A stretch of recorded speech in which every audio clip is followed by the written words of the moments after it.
Hello everyone, welcome to Easy Learning Solutions.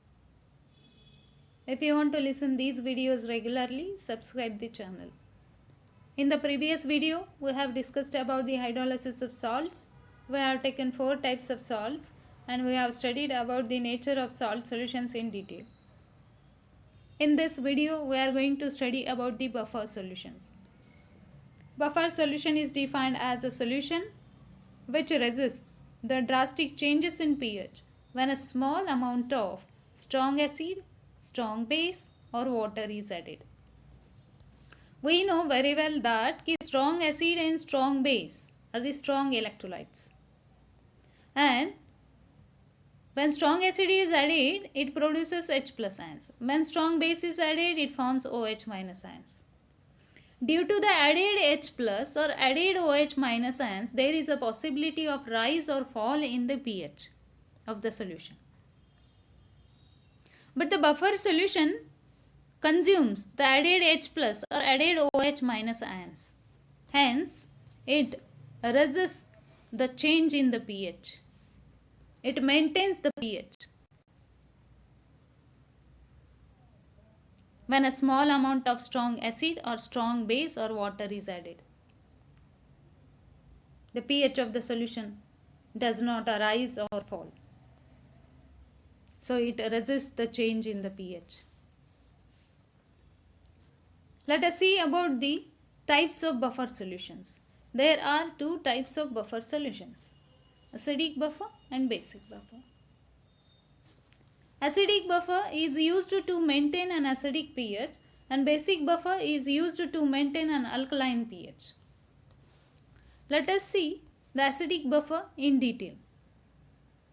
An equimolar mixture of weak acid and its salt with a strong base is called acidic buffer. For example, an equimolar mixture of, this equimolar is important, equal quantity of, equimolar mixture of weak acid such as acetic acid and its a salt such as sodium acetate. It is the acidic buffer. An equimolar mixture of weak acid, that is acetic acid, and sodium acetate is the acidic buffer. Sodium acetate is the salt of acetic acid. When acetic acid is treated with the strong base such as NaOH, we get the formation of sodium acetate. So the equimolar mixture of these two is the acidic buffer. Equimolar mixture of weak acid and its salt with the strong base is acidic buffer. Its pH is determined by this equation. pH is equal to pKa plus log of concentration of salt divided by concentration of acid. pKa is minus log of Ka. Ka is the dissociation constant of the acid. Similarly, the basic buffer. Basic buffer is an equimolar mixture of a weak base and its a salt with the strong acid. For example, a solution containing a weak base such as ammonium hydroxide and its a salt such as ammonium chloride is a basic buffer. See, ammonium hydroxide is a weak base and ammonium chloride is its a salt with the strong acid. Means ammonium chloride is obtained by the reaction of ammonium hydroxide and HCl. We get ammonium chloride, NH4Cl, ammonium chloride. So ammonium chloride is the salt of ammonium hydroxide with the strong acid. So equimolar mixture of these two, ammonium hydroxide and ammonium chloride, is the basic buffer. This is the basic buffer. Its pOH is determined by this equation. Can be determined by this equation, pKb plus log of concentration of salt divided by concentration of base. pKb is minus log of Kb. and Kb is the dissociation constant for the base. These two equations, equation number 2 and the prior equation, that is equation number 1, are called as the Henderson-Hasselbalch equation. Called as the Henderson-Hasselbalch equation. Let us see about the buffer action. How the buffer resists the change in the pH on addition of little amount of strong acid or strong base. How it works? So it is called as the buffer action. So let us see it. Consider sodium acetate and acetic acid buffer. That is the acidic buffer. We know that sodium acetate is a salt and salts are strong electrolytes. So they undergo complete dissociation. As they undergo complete dissociation, concentration of acetate ion is more in the solution. On the other hand, acetic acid is a weak acid. It undergoes partial dissociation. It does not undergo complete dissociation. See the dissociation of acetic acid. It undergoes partial dissociation and there develops an equilibrium between dissociated ions and undissociated molecules. So it does not undergo complete dissociation. So the number of molecules of acetic acid are more in the solution. So the concentration of acetic acid is more in the solution. It is the reserve acidity. As concentration of acetic acid is more in the solution, so it is called as the reserve acidity. And concentration of acetate ion is more in the solution, it is called as reserve basicity. This reserve acidity and reserve basicity consumes the added ions, hydrogen ions and hydroxyl ions. See about it. Here, acetate ions are the reserve basicity. Reacts with the H plus ions which are added. When H plus ions are added or when a little amount of strong acid is added, means H plus ions are added, immediately acetate ion consumes the H plus ion, reacts with the H plus ion and forms the acetic acid. Here added H plus ions are not remaining free, they are getting consumed by the acetate ion. So the pH does not change. If little amount of strong base is added, means hydroxyl ions are added, then the reserve acidity, that is acetic acid, reacts with the added hydroxyl ions and it consumes the hydroxyl ions added. So hydroxyl ions does not remain free. Hydroxyl ion does not remain free in the solution. It gets consumed immediately. That is why pH does not rise. It remains unchanged. So hence the added ions are consumed by the reserve acidity and reserve basicity. If acid is added, reserve basicity reacts. And if base is added, reserve acidity reacts. And pH does not rise or fall. Added H plus and OH minus ions do not remain free. To change the concentration of H plus and OH minus ions originally present in the solution, and hence pH of the solution remain unchanged. So in this way the pH does not change. Similarly, basic buffer acts in the same way. Basic buffer, for example, equimolar mixture of weak base, that is ammonium hydroxide, and its salt of strong acid, that is ammonium chloride, is taken. We know that ammonium hydroxide is a weak base. It does not undergo complete dissociation.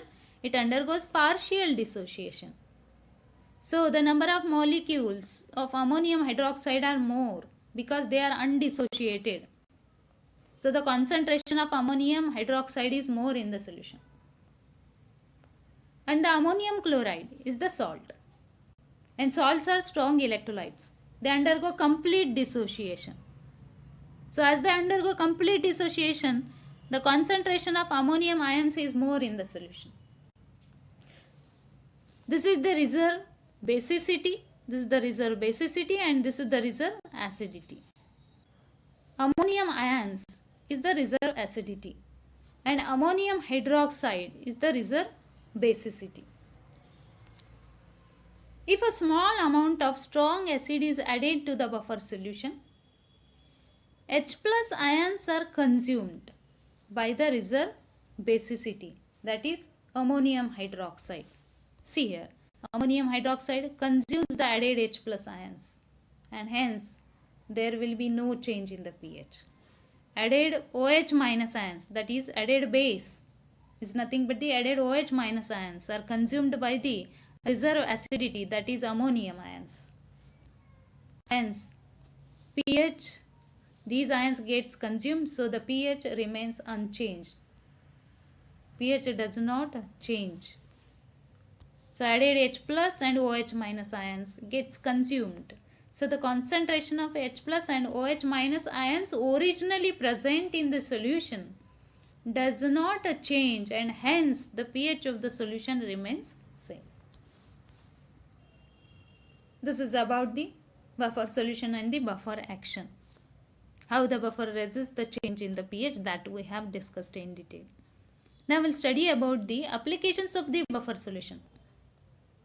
Why do we study the buffer solution? What are its applications in our day-to-day life? So we need to know about this. The many applications are there. Few of that we are going to study here. First one is in biological system. Application of that buffer solution. pH of blood in our body is maintained at 7.36 to 7.42 due to carbonate buffer. This is the carbonate buffer, HCO3. These are the bicarbonate ions and H2CO3 is the carbonic acid. This pH is maintained by this buffer, carbonate buffer. A mere change of 0.2 pH units can cause death, plus or minus 0.2. Change in this pH may cause the death. See how important it is, pH. The saline solution used for intravenous injection must contain a buffer system to maintain the proper pH of the blood. It is to be maintained, otherwise this small change may cause the death. So intravenous injection must contain the buffer system to maintain the proper pH of the blood. This is the application. Secondly, agriculture. The soils get buffered due to the presence of salts such as carbonate, bicarbonate, phosphates, organic acids. The choice of fertilizers depends upon the pH of the soil. Which fertilizer is to be added into that soil depends upon the pH of that soil. First of all, we have to study about the pH of that soil, then select which fertilizer is to be added into it. In industry, buffers play an important role in paper, dye, ink, paint and drug industries. So it is also important in industries. Medicines. Penicillin preparations are stabilized by addition of sodium citrate as a buffer. When citric acid is added to milk of magnesia, that is magnesium hydroxide, magnesium citrate is formed, which is a buffer. Analytical chemistry. In the salt analysis, to precipitate the third A group radical, we have to maintain the pH between 8 to 10. To precipitate the third A group radical in the salt analysis, which is qualitative analysis, we have to maintain the pH in the range 8 to 10. And this pH can be maintained by the buffer ammonium hydroxide and ammonium chloride. We have to add little excess ammonium hydroxide is to be added excess in that, so that this buffer gets formed and the pH gets maintained into 8 to 10, and hence the precipitation of cations in third A group radical is possible. Precipitation of cations of third A group is possible. So in this video we have discussed about the buffer solution, buffer action and the applications of buffer in detail.